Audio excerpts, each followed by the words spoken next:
Alhamdulillah, wassalatu wassalam ala rasulillah. Vous êtes les bienvenus à cette énième conférence et qui va porter aujourd'hui sur les promesses prophétiques, les promesses du prophète alayhi salatu wassalam. Tout d'abord, avant d'entamer ce sujet, peut-être une petite introduction. C'est à propos de ce qu'on appelle, non pas les promesses, mais les bonnes nouvelles. Il faudrait tout d'abord savoir qu'en islam, il y a une approche qui est prophétique, c'est du prophète alayhi salatu wassalam, et une approche, je dirais même, divine. Manhajun rabbani ou manhajun nabawi.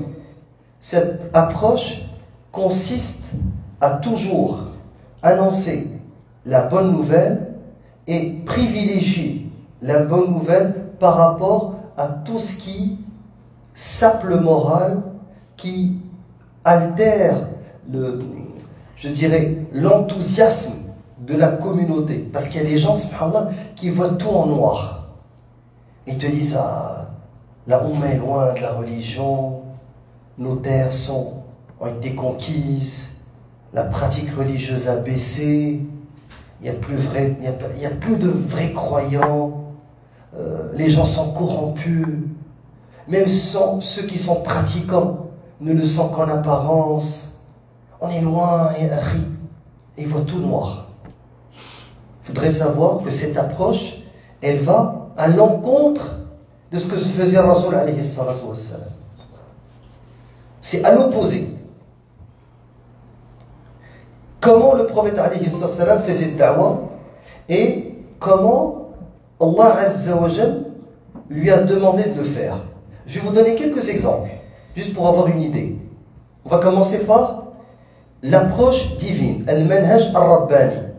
Allah Azza wa Jal amara nabiyahu Muhammad sallallahu alayhi wa sallam. Allah a ordonné à son prophète et il lui a dit, surat Az-Zumar, Fabashir ibad, verset 17.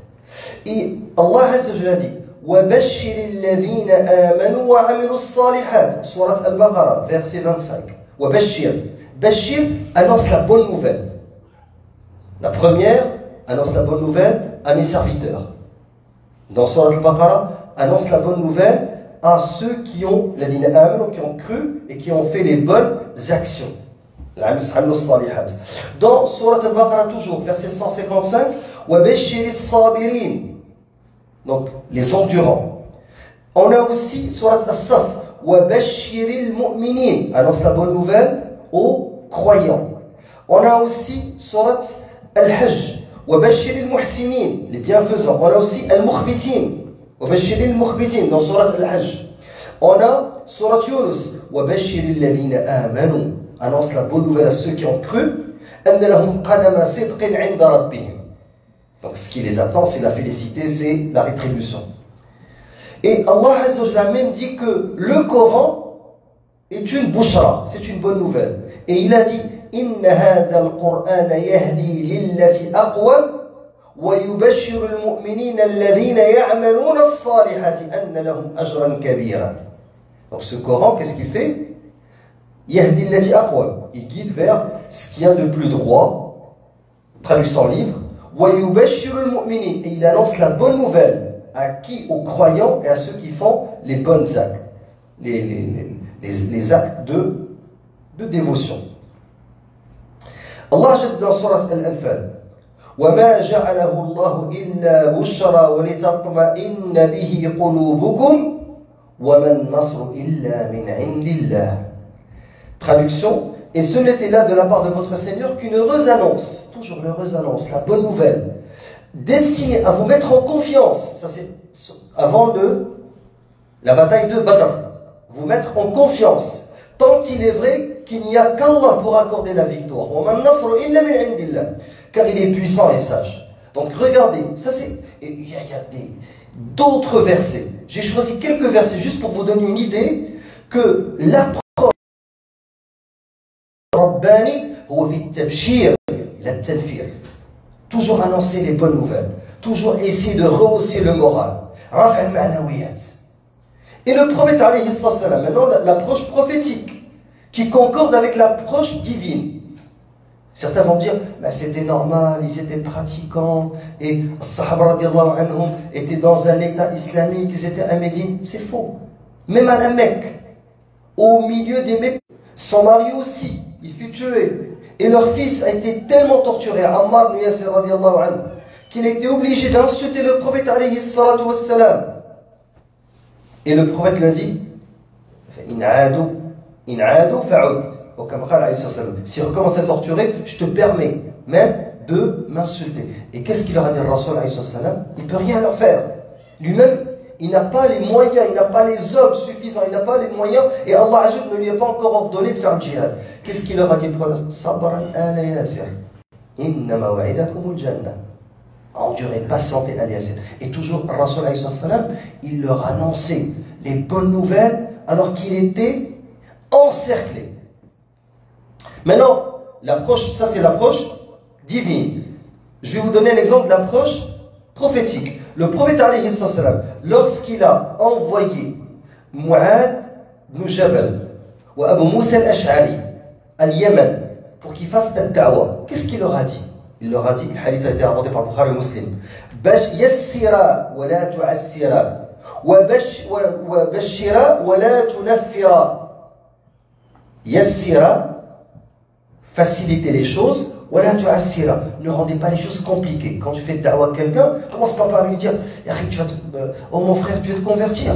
Ah, tu vas te faire 5 prières et tu vas te lever à 4 h du matin. Tu commences à tout lui montrer en noir. Et tu vas avoir des problèmes, et tu auras du mal à trouver du travail. Le jour où tu vas voyager, tu vas toujours être exposé aux fouilles aléatoires.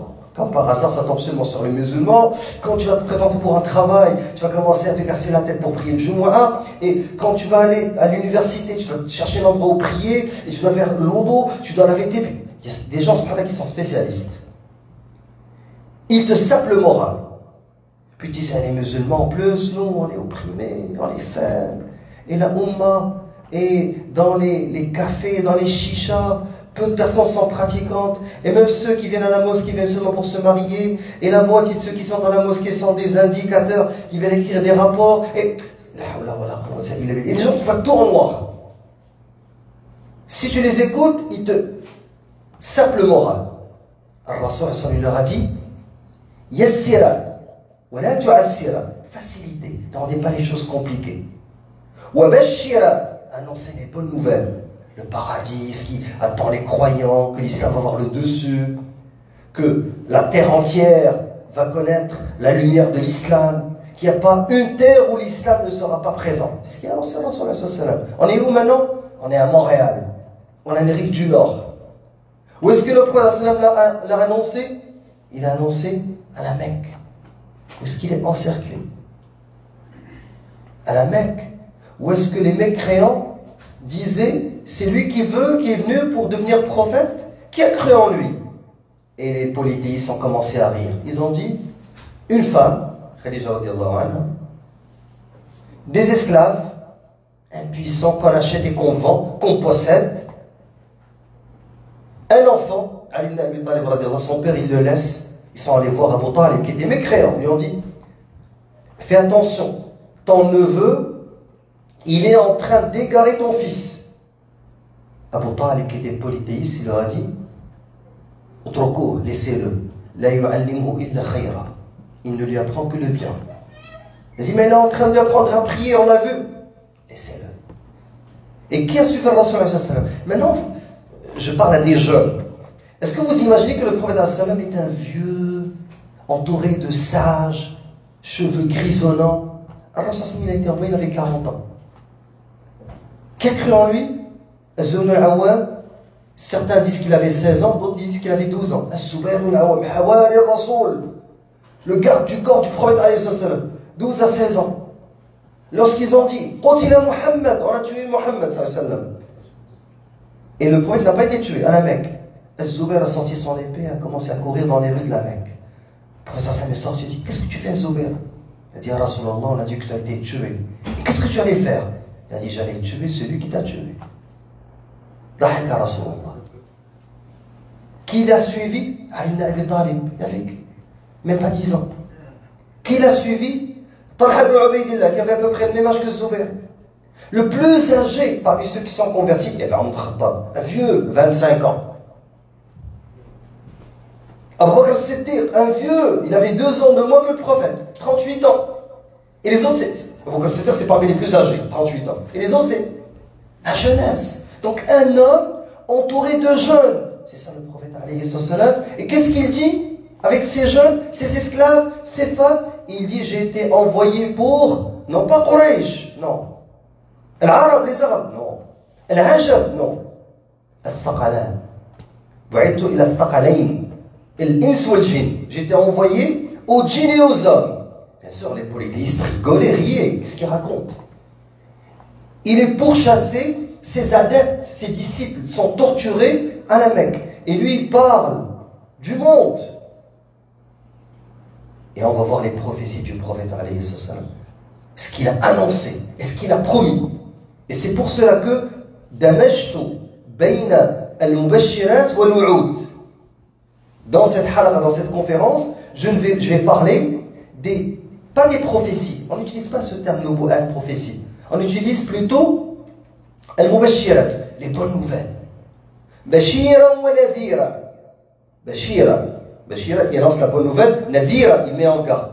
Donc le prophète sallam, toujours dans le Coran et dans sa manière de faire da'wah, il annonce la bonne nouvelle, il met en garde. Alors, maintenant, parlons, ça c'était la petite introduction à propos de Tabshir, dire la bonne nouvelle et non pas dire les mauvaises nouvelles. Et c'est très important et je vais encore insister. C'est important de suivre cette approche divine et prophétique lorsque on est à genoux. عندما تتكالب علينا الأعداء وتتداعى علينا الأمم كما تتداعى الأكلة على القصعة إلى قصعتها. Donc, le prophète sallam dans une image, il a dit, il va y avoir un jour où est-ce que les les peuples, les nations plutôt, les nations vont se rassembler contre vous, comme se rassemblent les mangeurs autour d'un plat.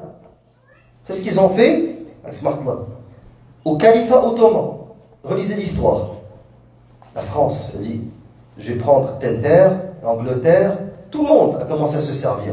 L'Italie a dit, moi je prends la Libye, l'Espagne s'est servie, le Portugal s'est servi, la Russie s'est servie dans le Caucase, dans les Balkans, la Grèce s'est servie dans Chypre, Kobros, et là ils ont commencé, comme a dit le prophète sallam, comme vont se rassembler les mangeurs. Et on est là-dedans, on n'est pas encore sorti. On est en 1444, presque la moitié du 15e siècle de l'Hégire. L'islam a été fort, a presque gouverné le monde, à peu près 13 siècles sur 15. Le 13e siècle, le califat ottoman était appelé l'homme malade, Rajul Marid. L'homme malade, mais il était encore craint, il était respecté. Au 18e ou 19e siècle, le califat ottoman commence à tomber, puis il y a eu le 20e siècle avec son alliance avec l'Allemagne et la guerre de 14-18, première guerre mondiale, où est-ce que le califat ottoman a perdu et il a été dépecé de toutes les terres qui constituaient le califat, à l'exception de la Turquie, qui a fait la promesse d'enlever la charia, d'enlever la langue arabe, de changer les vêtements, de changer l'adhan qui n'était plus en arabe. Et il y a un traître qui s'appelle Atatürk qui a dit qu'on va construire, on va ériger un État national turc laïque. Alors le prophète sallam, quand il nous annonçait les bonnes nouvelles, c'est lorsqu'on est vraiment dans des moments de crise. Et les musulmans aujourd'hui vivent encore la crise. Par contre, il y a une chose qui est importante. Il y a quelque chose qui s'appelle as-sahwa, l'éveil. Et cet éveil a commencé. Dès que le califat ottoman a été dépecé, dès qu'il a été aboli, il y a eu des mouvements dans le monde musulman qui ont commencé à voir le jour. Plusieurs mouvements qui ont dit on va restaurer le califat. Et ces mouvements ont commencé avec plusieurs personnes à travers le monde. Peut-être le plus célèbre que vous connaissez, c'est Hassan al-Banna, qui est le fondateur des frères musulmans en Égypte. et qui dès le début a essayé de constituer, c'est un instituteur, c'était pas un savant, pas un grand cher, un simple, même pas un professeur universitaire, pas un professeur de lycée ni de collège, mais un instituteur au primaire. Et il a dit, on va essayer de restaurer le califat, il faudrait que les musulmans reviennent, et quand vous commencez à vérifier, vous allez trouver qu'il y a eu des hommes qui ont travaillé partout. Vous allez en Libye, en Al-Mukhtar, en Algérie, Ibn Badis, au Maroc, Mohamed Al-Karim Khattawi. Là où vous allez, à travers le monde, vous allez trouver qu'il y a eu des hommes, il y a eu des mouvements. Chacun essayait de faire revenir la Ummah à l'islam. Et As-Sahwa a connu son apogée vers les années 90. Elle est passée par les prisons, la torture. Et il y a des gens qui ont toujours cru, pourquoi ils ont toujours cru? Pas parce qu'ils rêvaient, pas du tout. Parce qu'il y a des textes. Il y a des textes dans lesquels le prophète alayhi salatu wassalam a dit qu'il va y avoir le califat. Donc la prophétie, ensuite le califat, quand on parle du califat, on parle des 4 califes. Abu Bakr al-Siddiq, wa Umar al-Khattab, wa Uthman ibn Affan, wa Ali ibn Abi Talib radiyallahu anhu. Et il y a un petit 6 mois pour faire 30 ans, c'est Al-Hassan ibn Ali radiyallahu anhuma. Donc ça fait 30 ans. C'est ce qu'a dit le prophète alayhi salam. Après, il y a Al-Mulk al-Aad, Al-Mulk al-Jabri. Donc Al-Mulk al-Aad, certains ont dit ça a commencé avec l'Amawiyin. Donc l'Amawiyin, nous on dit Khilafa, mais d'après le hadith du prophète salam, c'était un pouvoir, une dynastie qui a instauré l'héritage. C'est devenu une dynastie. Après, les Abbasiyoun sont venus, toujours guidés avec l'islam, mais c'était de force. Les gens étaient obligés. Ensuite, il y a eu le Khilaf al-Uthmaniyya, puis c'était la fin, après al-Mulk al-Jabri, la dictature, le despotisme. Alors, et vous avez vu ce qui s'est passé après le Khilaf al-Uthmaniyya, l'islam n'est plus appliqué, et la dictature, c'est ce qu'on vit. Ni islam, ni droit, ni civilisation matérielle, rien. Nos pays sont les plus riches au niveau humain, et toujours moi j'insiste sur la valeur de l'humain. Vous allez dans les universités ici et ailleurs, vous allez trouver des Africains, des Maghrébins, des Asiatiques, des musulmans, dans toutes les disciplines, dans tous les départements. Ce qui veut dire, c'est faux de dire qu'on est arriéré parce qu'au niveau scientifique, on ne brille pas. C'est faux. Allez-y lire les bibliographies des thèses de doctorat, des mémoires de maîtrise. Et vous allez voir, il y a combien de chercheurs musulmans dans tous les domaines. Donc, au niveau de la richesse humaine, nous l'avons. Au niveau de la richesse, et j'insiste toujours, pour rehausser, rehausser le moral aux gens, que chaque jeune sache qu'il appartient à une Ummah qui est grande et qui va revenir, Inch'Allah, comme l'a promis le prophète alayhi salatu wassalam.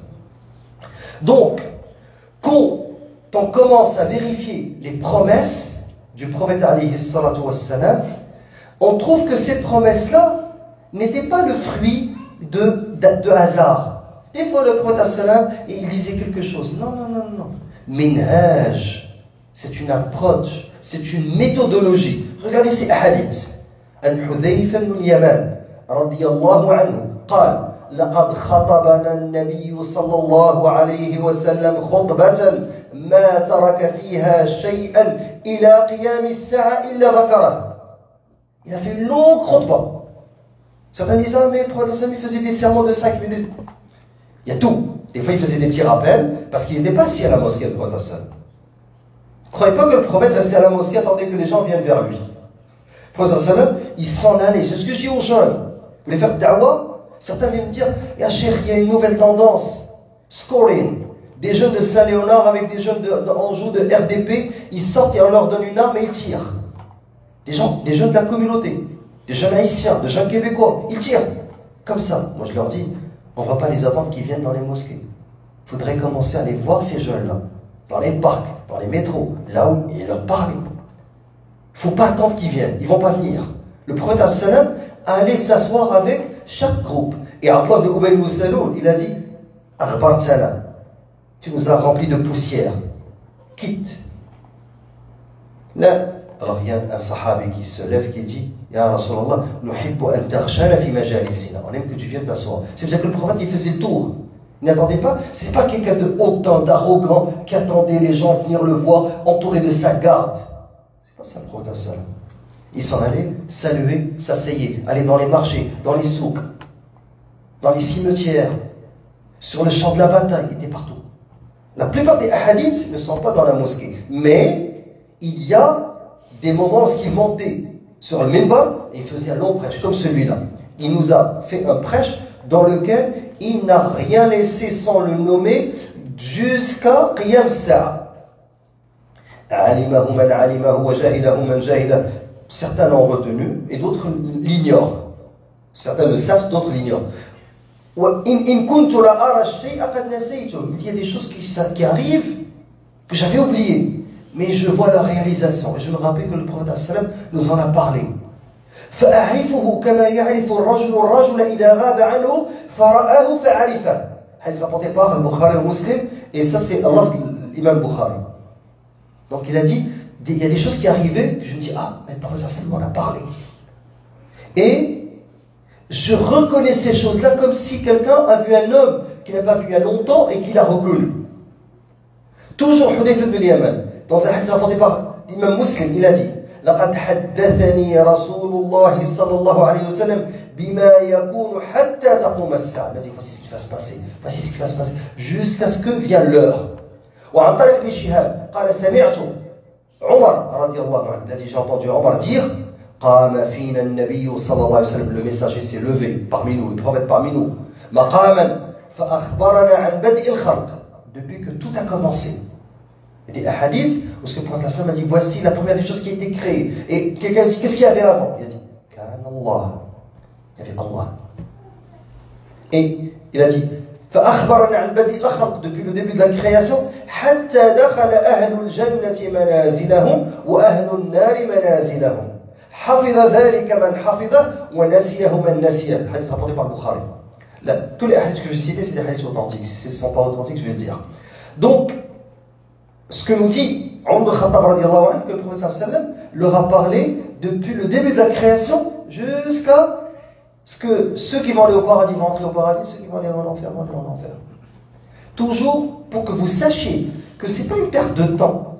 Non seulement c'est pour rehausser le moral, pour annoncer les bonnes nouvelles, et aussi parce qu'il va promettre des choses qui vont se réaliser, mais parce que c'est important que les musulmans sachent ce qui va arriver pour qu'ils puissent aussi planifier et savoir comment réagir. Donc, quand tu es dans ce contexte dans lequel nous vivons, ce marasme, cette décadence, il ne faut pas sombrer, il ne faut pas se démoraliser, il ne faut pas tout voir en noir. Au contraire, il faut faire le contraire. Il y a des gens qui disent « Ah, c'est fini, les mosquées sont vides, les cafés se sont remplis, il suffit qu'il y ait un match de foot ou une victoire et les rues de jeunes se remplissent, et regarde les chichas. Il n'y a rien. Au contraire, il suffit d'un rayon de lumière pour briser l'obscurité de la nuit. Un rayon. Imaginez, vous êtes dans l'obscurité, quelqu'un va faire un laser, ou va laisser une fissure, et un rayon de la lune, de la lumière va rentrer dans la maison, il va traverser toute la pénombre. Al-haqqu ablaj, wal-batilu lajlaj. Toujours le vrai l'emporte. Le faux s'estompe. C'est pour cela, tu te réveilles, tu trouves que ma page Facebook, 40 000, elle avait une portée d'1 million, fermée. Qu'est-ce pas parler? Qu'est-ce pas faire dawa? Zéro signalisation. Rien. Comme ça, du jour au lendemain. Tu apprends que l'autre cher, sa page YouTube, a été fermée. L'autre, son compte Twitter, fermé. Harb ala din Rabbil alamin. Une guerre contre la religion d'Allah Azza wa Jalla. Ils ne veulent pas parce qu'ils savent. Il suffit d'une lumière. Il y a les chansons, il y a le rap, il y a la musique, il y a tout le façade. Il suffit que même celui qui est au fond des péchés, il entend kalima. Il y a un frère qui marchait au centre-ville, il a trouvé un jeune Algérien qui avait comme 18 ans. Il dit, qu'est-ce que tu fais? Il dit, je travaille, et, je parle d'il y a longtemps, je parle des années 90 à Montréal. Qu'est-ce que tu fais comme travail? Il dit, ah, je travaille dans un bar. Ah, il dit, subhanallah, à l'époque, il y avait vraiment chômage. C'était pas le pénurie, c'est le contraire. Tu avais du mal à trouver un travail. Il a dit, mais pourquoi tu ne retournes pas à l'université? Il dit, ah, j'ai mon père qui est atteint du cancer au bled, qui est pauvre, j'ai pas les moyens. Ici, je me fais beaucoup de tips. Des fois, je me fais $400 la nuit. Alors l'autre lui a dit, Wallahi, subhanallah, il a dit, je t'ai reconnu, à ton faciès, et il était bien habillé, juste sorti à l'extérieur pour retourner au bar. Ce frère, qu'est-ce qu'il lui a fait? Il lui a mis $500. Moi, je connais les deux. Hein. Je tiens, Masjid al-Rasoul alayhi salatu wassalam, je suis Fbaytillah, je suis formé par le Nabi sallam, ce que je voulais dire, dans la maison, dans la demeure d'Allah. Je connais les deux protagonistes. Celui qui a travaillé comme serveur dans le bar et celui qui lui a mis l'argent dans la poche. Tout ce qu'il lui a dit, il a dit, Wallahi, t'es pas fait pour ça. Subhanallah. Puis, regarde, dépeins-toi avec ça, et il est parti. Après, le jeune, il a sorti, il a trouvé $500. Il dit, quelqu'un qui me donne $500, qui ne me connaît même pas. Et c'était sa dernière nuit dans ce bar. Il a cessé de travailler. Et il est revenu, il avait fait une formation en informatique, il s'est marié, il a des enfants. Maintenant, il est rentré en Algérie, marié, 2 enfants. Alhamdoulilah, il a son commerce et il a une nouvelle vie. Alors qu'il travaillait serveur dans un bar. Il suffit. Da'wa, kalima tayyiba. Il dit juste, t'es pas fait pour ça. Ma kana abouki mara'a saw'in wa ma kanat ummuki baghiya. Ton père n'était pas quelqu'un de mauvais et ta mère n'était pas une prostituée. Et ça, c'est pour Maryam. Qu'est-ce qu'ils lui ont dit? Ils lui ont rappelé sa famille. Et lui, ce qu'il lui a rappelé, il a dit, tu viens d'où? Tu viens d'Algérie, tu viens d'un pays musulman. Donc, subhanallah, comment tu peux travailler dans un bar? Et ça l'a travaillé. Ce jeune a cessé de travailler dans ce bar. Donc, l'approche de Al-Bishara, Al-Tabshir, dire la bonne nouvelle, annoncer la bonne nouvelle, est une approche divine. Manhajun Rabbani, une approche prophétique. Manhajun Nabawi. Maintenant, toujours pour les hadiths que je suis en train de vous citer, que le prophète, il prenait le temps de dire ce qui allait se passer. Et ça, il classe ça dans ce qu'on appelle Ad-Dala'il al-Nabawiyya. Ça, c'est l'épreuve de la véracité du prophète alayhi salatu wassalam. Hadith Abi Zayd al-Ansari, قال صلى بنا رسول الله صلى الله عليه وسلم صلاة الصبح. Il a prié salat al-Fajr. فصعد المنبر, il est monté sur le minbar. فخطبنا حتى حضرت الظهر. Le hadith a été rapporté par l'imam Muslim. Alors l'imam Ahmed ou l'imam Muslim. Wallah, que je suis en train de citer, c'est celui de l'imam Ahmed dans le Muslim. Il a prié salat al-Fajr, il est monté sur le minbar et il leur a fait un rappel jusqu'à فصعد فخطبنا صعد المنبر فخطبنا حتى حضرت الظهر jusqu'à salat al-Dhuhr. فصلى بنا الظهر, il a prié الظهر. ثم صعد المنبر فخطبنا ثم صلى العصر. Il commence à leur raconter ce qui va se passer. Puis il descend, il prie l'asr. حتى ثم صلى العصر كذلك حتى غابت الشمس, jusqu'à ce que le soleil se couche. فحدثنا بما كان, il nous a parlé de ce qui s'est passé avant. وما هو كائن, ce qui va se passer après. فأعلمنا أحفظنا, le plus savant parmi nous, c'est le plus connaisseur. وهذا فيه رد على أصحاب المنطق وأصحاب العقل. العلم قال الله قال رسول الله. C'est ça la science. فكان فأعلمنا أحفظنا. Pourquoi? Et ça, les gens vont dire, mais il y a des gens qui apprennent sans comprendre. Attention. Qu'est-ce que la compréhension? Là, on va parler, si on parle vraiment de pédagogie. Qu'est-ce que comprendre? La plupart des apprenants, des élèves, à force d'apprendre, à force d'apprendre, de répéter, ils vont eux-mêmes développer des stratégies de compréhension. Aujourd'hui, ce qu'on fait, aujourd'hui, on veut aller rapidement. Donc on va leur enseigner les stratégies de lecture, les stratégies d'écriture, les stratégies de compréhension. Avant, ils ne faisaient pas ça. Je donne un exemple au-delà de la pédagogie. Prenons les arts martiaux. Avant, ils te disaient, ok, tu fais 1000, par exemple, Maigiri, dans le karaté. 1000 fois tu répètes, tu répètes, tu répètes, tu répètes. Avec le temps, ça va sortir spontanément. Avant, ils te faisaient lire un livre, 2 livres, 3 livres, 4 livres. Après, ils disent, lui, il parle comme un livre. Et quand il va écrire, spontanément, il va avoir un style exquis. Pourquoi? Parce qu'il va écrire comme il lisait. Mais aujourd'hui, on veut tout faire rapidement. Il n'y a pas seulement le fast-food. Au niveau de la formation, on veut que le jeune, rapidement, lise seulement 2-3 livres et on lui donne les stratégies. Donc, c'est juste une parenthèse à propos de l'importance de la mémorisation. Alors, ce sahabi a dit, le prophète sallam a pris le temps de tout leur indiquer. Maintenant, allons-y à les choses qu'a promis le prophète alayhi salatu wassalam. عن البراء بن عازب قال لما كان حين أمر الرسول صلى الله عليه وسلم بحفر الخندق. Lorsque le prophète nous a demandé de creuser le Khandaq, rappelez-vous, on est à Médine. Médine est encerclée par une armée de 10 000 combattants. À Médine, et le prophète alayhi salam, il y a ses compagnons, il y a les hypocrites, et au sud, dans leur dos, au sud, il y a les juifs, et il y a sur les deux flancs un sol rocailleux avec des collines. Donc il faut protéger le devant avec le khandaq, la tranchée qui va être creusée.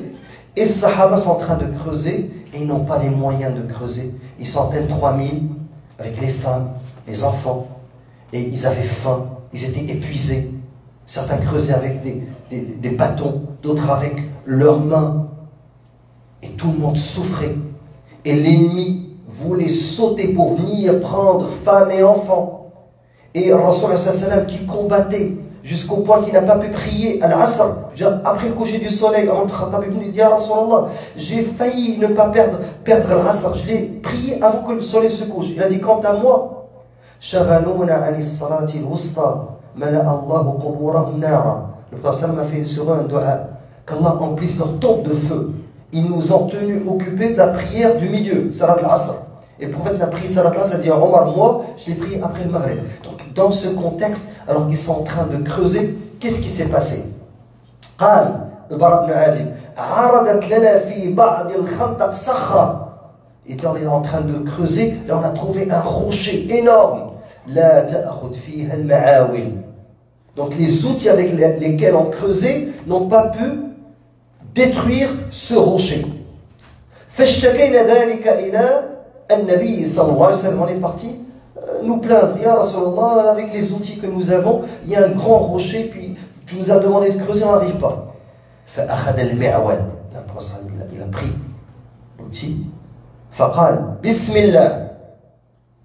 فضرب ضربة فكسر ثلثها. Il a frappé un coup, il a brisé le tiers. Il a dit Allahu Akbar, u'atitu mafatih al-Sham.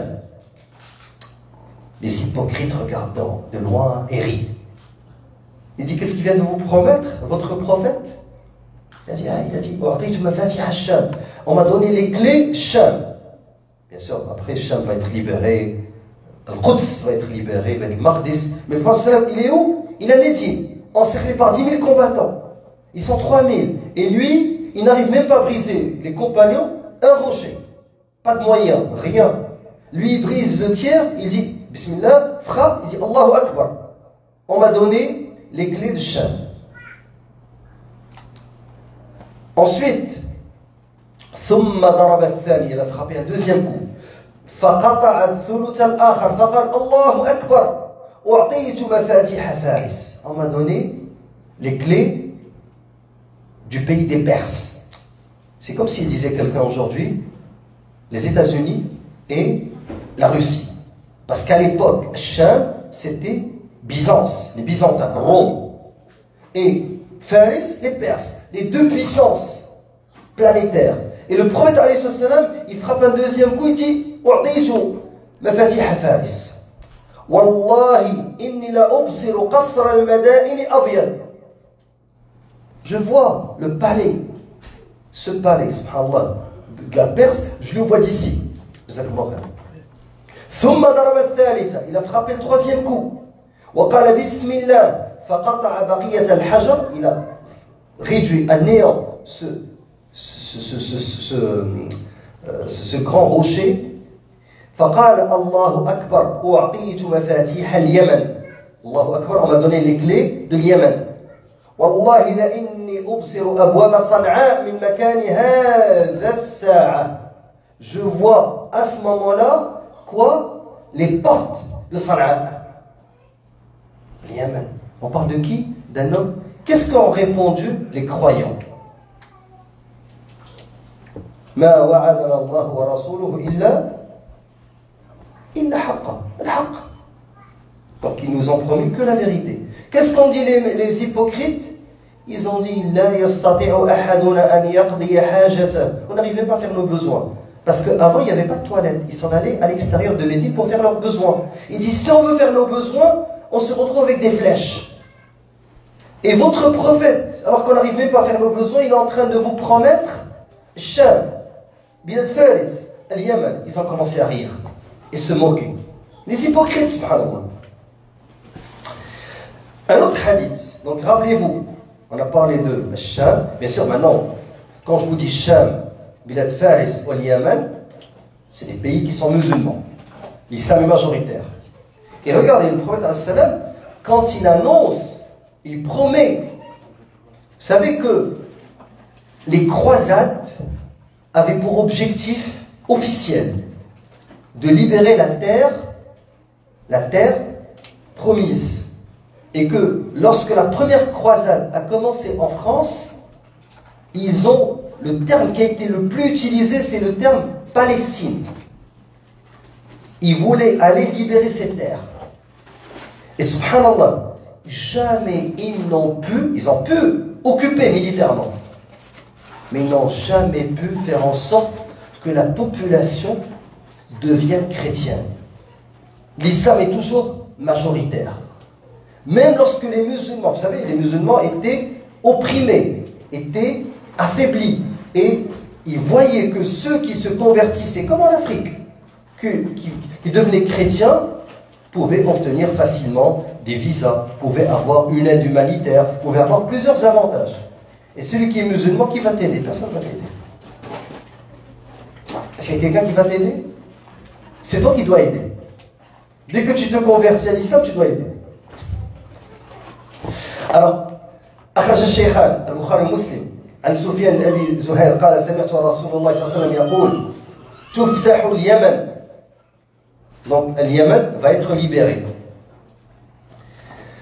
فيأتي قوم يسبون فيتحملون بأهليهم ومن أطاعهم والمدينة خير لهم لو كانوا يعلمون. Donc, le prophète dans un hadith, il a annoncé que le Yémen va être libéré.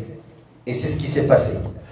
Ensuite, il a parlé de Sham, elle a été libérée bien entendu. Il a parlé de l'Irak, aussi dans des hadiths. ثم تفتح العراق فيأتي قوم فيتحملون. Il a dit ثم تفتح الشام فيأتي قوم يسبون فيتحملون بأهليهم ومن أطاعهم والمدينة خير لهم لو كانوا يعلمون ثم تفتح العراق. Donc la même chose, le hadith. Le hadith a été rapporté par Abu Daoud, An-Nasa'i et Ad-Daraqutni.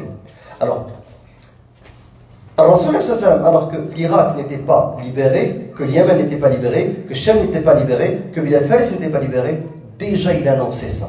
Et quand est-ce qu'il l'annonçait? Quand il était encerclé, quand il était encore faible.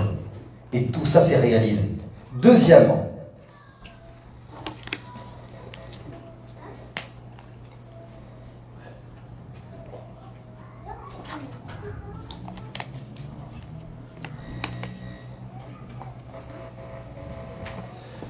أخرج البخاري عن عوف بن مالك الأشجعي قال أتيت النبي صلى الله عليه وسلم في غزوة تبوك وهو في قبة من أدم.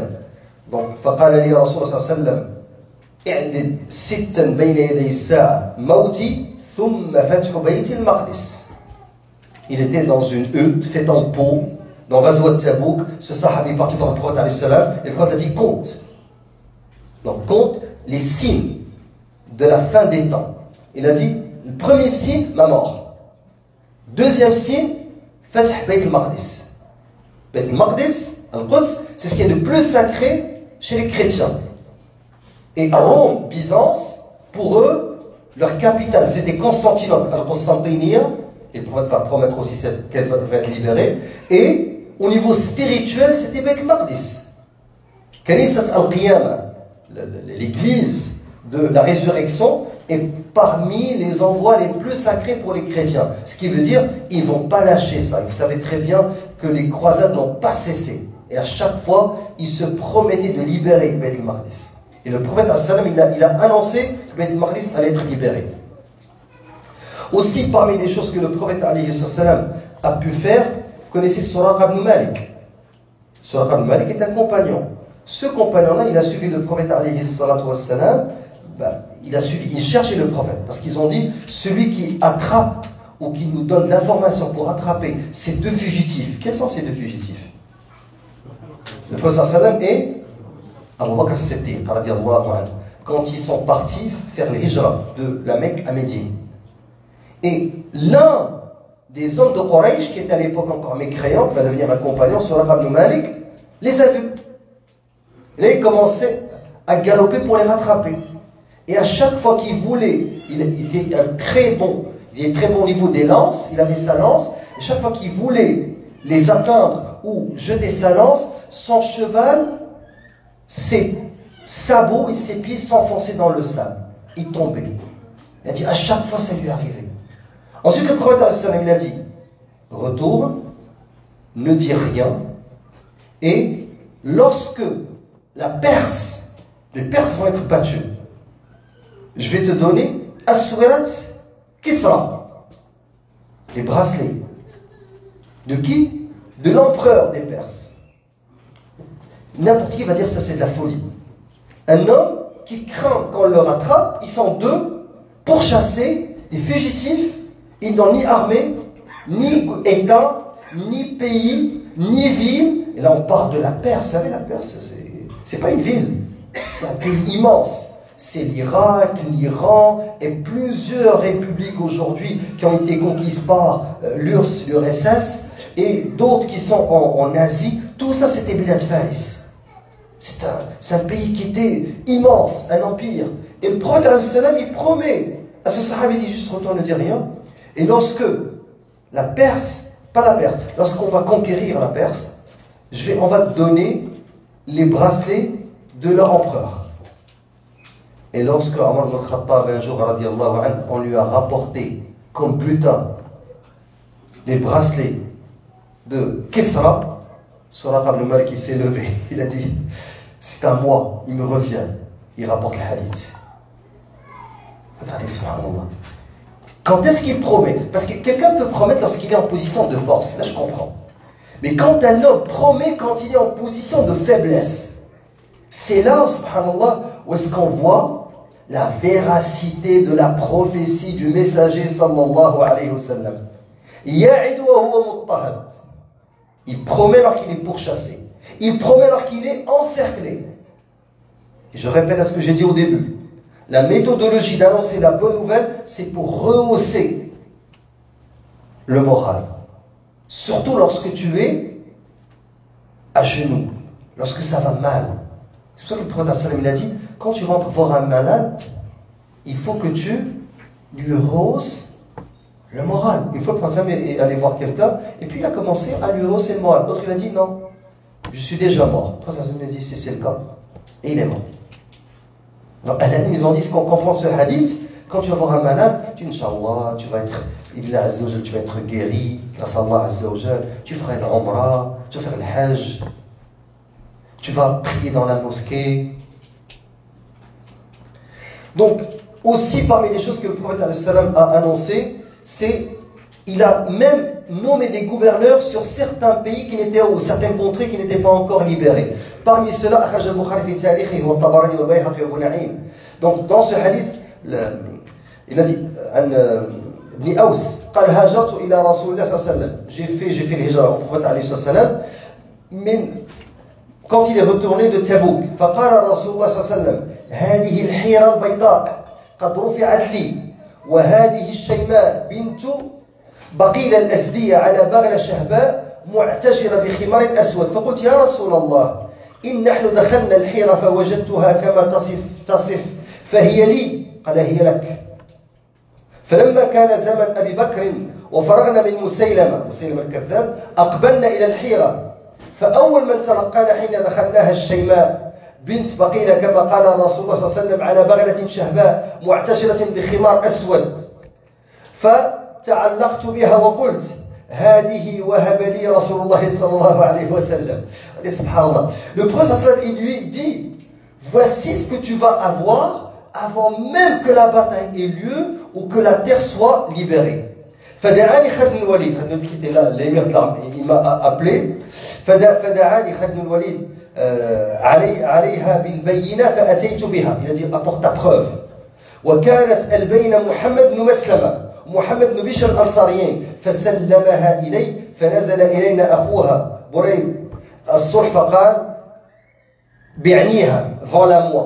قلت لا أنقصها والله من 100 درهم فأعطاني 1000 درهم m'a donné 1000 درهم فقيل لي لو قلت 100,000 لدفعها إليك ما كنت أحسب أن عددا أكثر من 100. Il ne savait pas compter plus que ce nombre-là.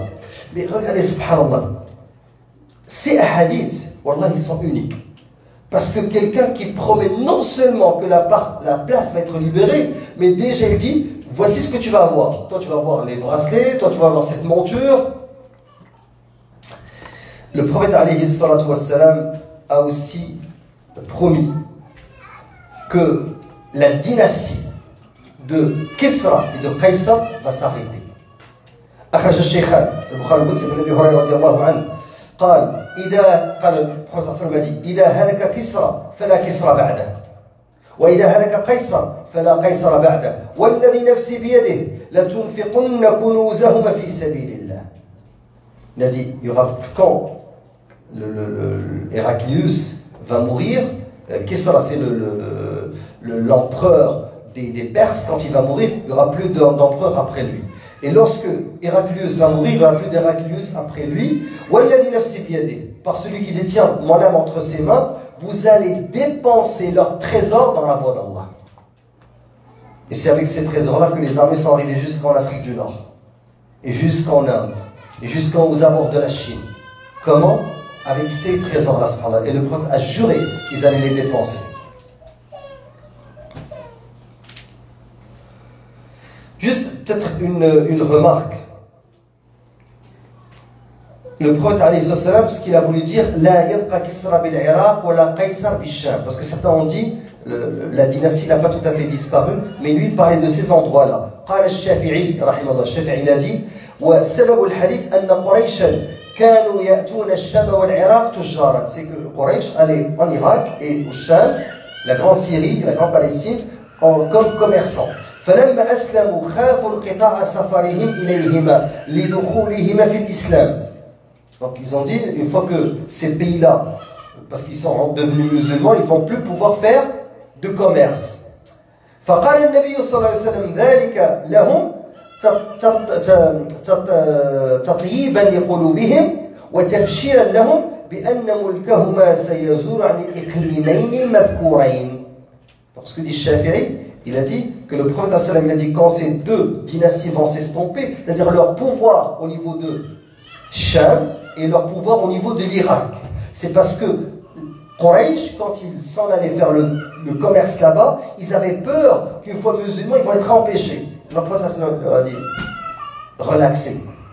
Ce qui va arriver, il n'y aura plus de Kisra ni de Qaysar dans ces endroits-là. C'est comme ça qu'il a compris le hadith de l'imam Shafi'i. Aussi, parmi les choses que le prophète a promis, il a promis que l'Égypte va devenir musulmane. Regardez, il a promis Beit al-Maqdis, Quds, il a promis Sham, il a promis El Yémen, il a promis Bilad Faris qui comprend l'Irak et d'autres contrées. أخرج مسلم عن أبي ذر. L'imam Muslim a rapporté qu'Abu Dharr radiallahu anhu قال رسول الله صلى الله عليه وسلم إنكم ستفتحون أرضا يذكر فيها القيراط فاستوصوا بأهلها خيرا فإن لهم ذمة ورحمة. أخرج البيهقي وأبو نعيم عن كعب بن مالك قال سمعت رسول الله صلى الله عليه وسلم يقول إذا افتتحتم مصر فاستوصوا.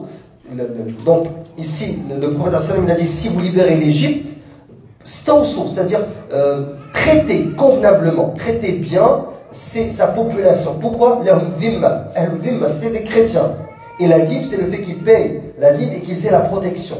Et regardez, subhanallah, les habitants d'Égypte, qui étaient des chrétiens, ont accueilli les musulmans parce que les chrétiens qui les gouvernaient les taxaient et les maltraitaient.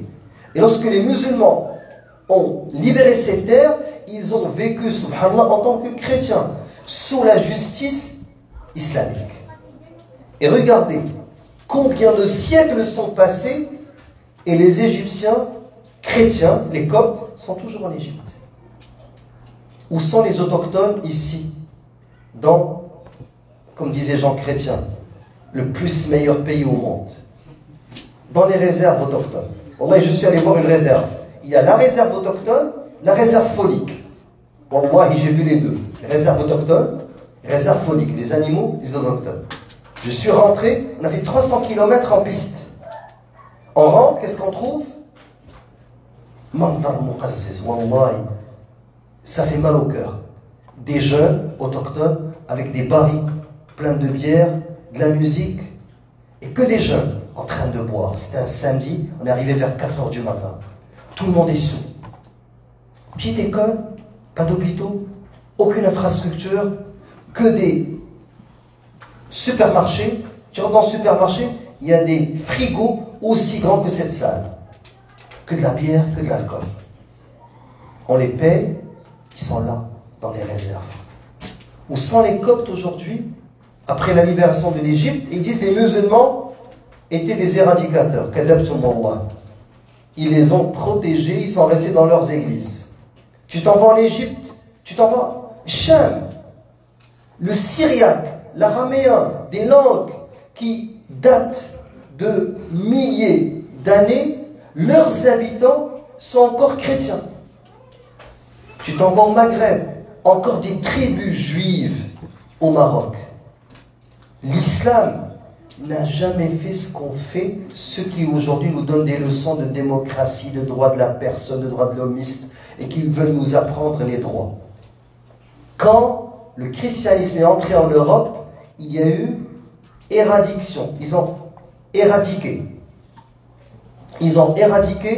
le paganisme et les autres religions.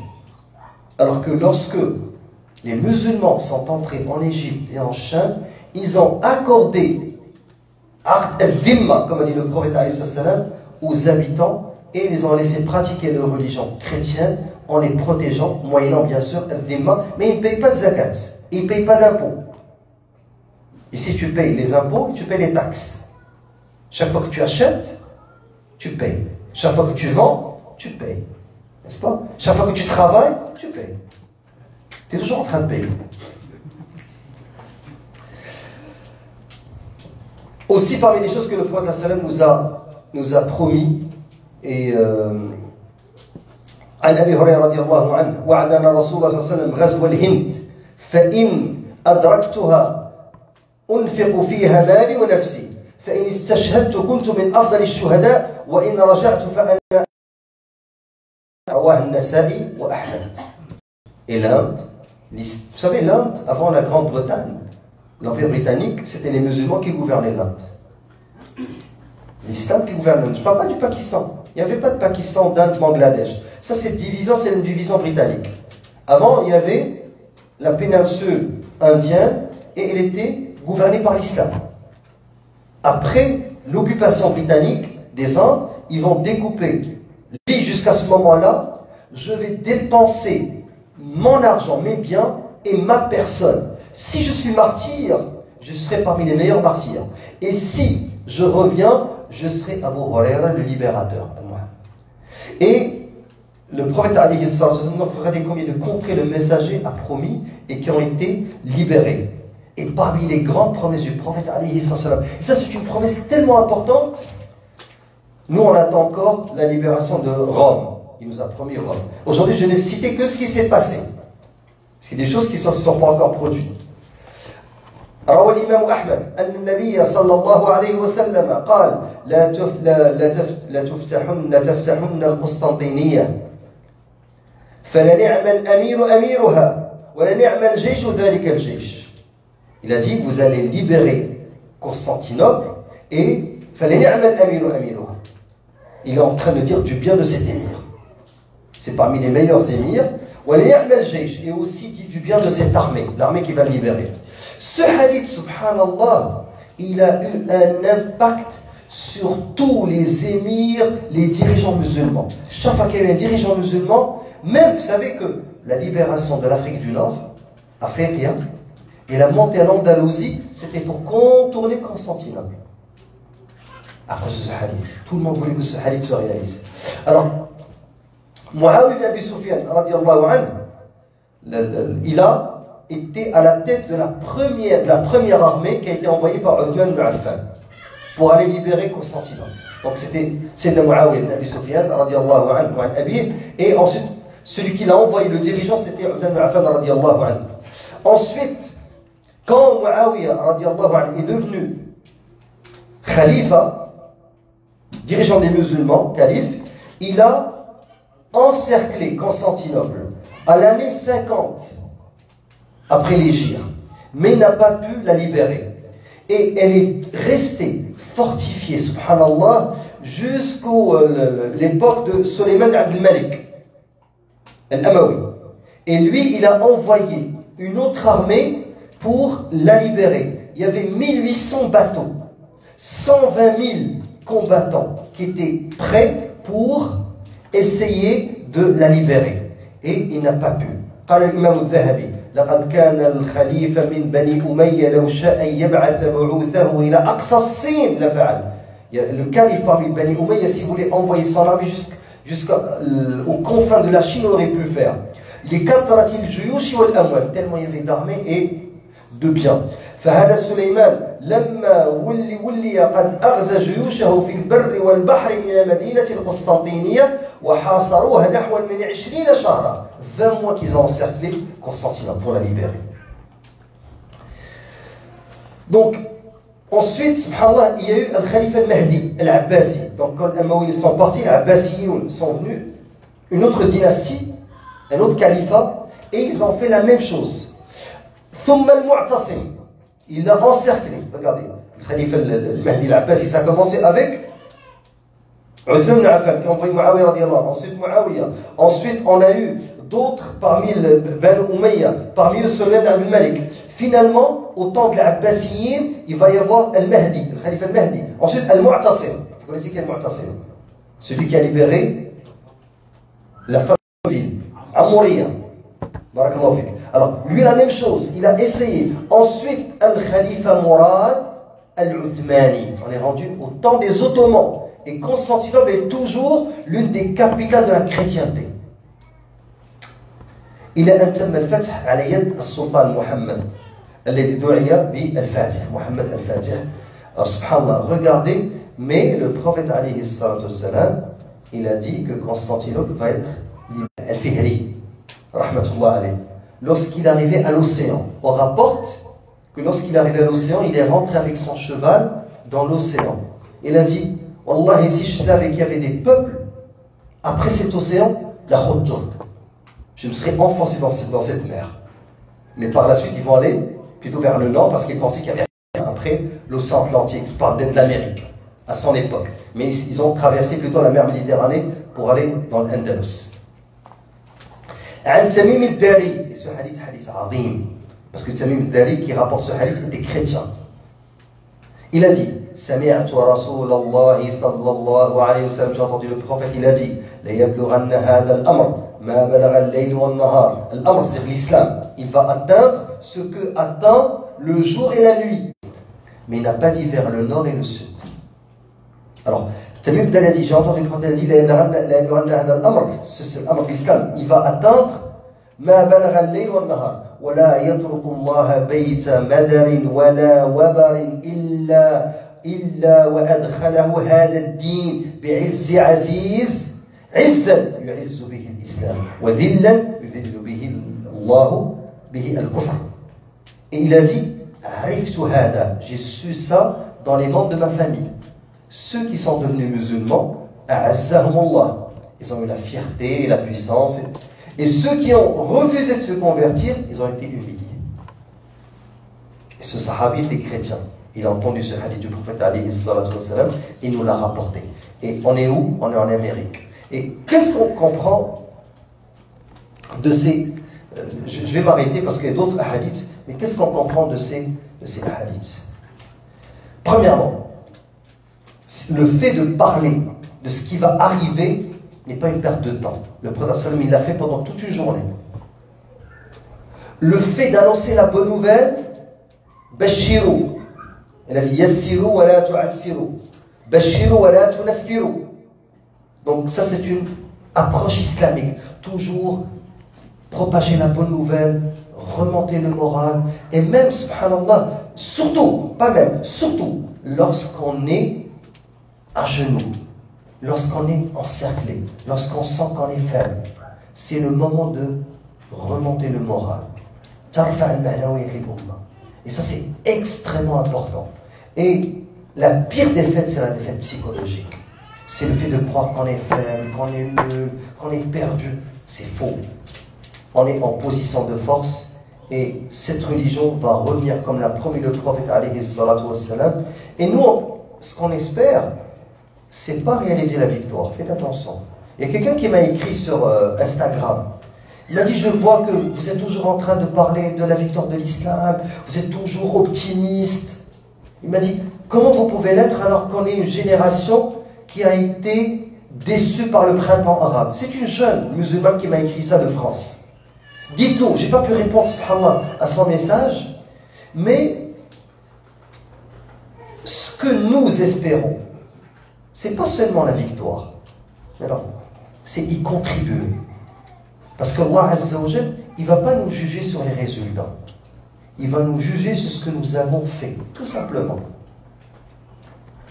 Si tu as une graine et que le monde va être détruit, c'est l'heure. Qu'est-ce qu'elle a dit le prophète? Qu'est-ce que tu fais avec cette graine? Tu la plantes. Ok, ce hadith, ils ont dit, tu vas planter une graine alors qu'Allah va détruire le monde. Qui va en manger? Personne. Parce que Allah va te rétribuer pour avoir planté la graine et non pas l'avoir jetée. Et la différence, elle est où? Pour une graine qui peut te paraître insignifiante. Tu vas dire, non, ça comme ça, je ne vais pas perdre mon temps à planter une graine. C'est astaghfirullah, je vais faire rak'atim. Non, non. Tu vas œuvrer, tu vas travailler inlassablement, sans jamais te démoraliser. Si tu meurs, tu vas mourir en essayant que l'islam revienne comme il était. Et si tu réussis,